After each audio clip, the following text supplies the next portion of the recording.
Today, I want to share an interesting conversation I had with a client last week. I think it's important and will be helpful. Well, my name is Amy, and I've been in and around this industry for 20 years. I've been with Legacy for the past 13. Here's the situation. This client called because his diet needs change, and he wondered what the remaining shelf life was on his purchase, and he wanted to know if he'd have any trouble selling it if he decided to sell. And the first thing I did was pull up his account. But I didn't just look at purchase dates. I asked a critical question.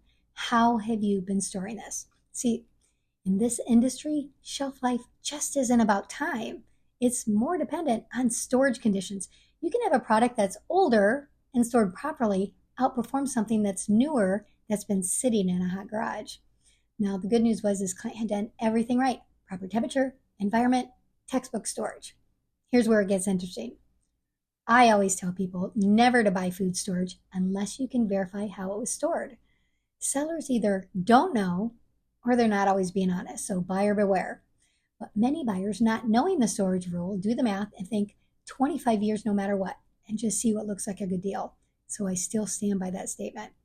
So this client could sell with a clear conscience, knowing his product was properly maintained. But he might find some skepticism from knowledgeable buyers who might assume he's not telling the truth. And typically, food banks won't accept these products either for the same reason. I gave him two practical paths: focus on people who know him and trust that he wouldn't cut corners on this. Or, if a situation ever became desperate enough, barter scenarios open up possibilities where material goods will be more valuable than cash. Anyway, I thought it was a good and interesting conversation to share, while also reminding you that proper storage of your emergency food is really important. Hope that helps. Amy out.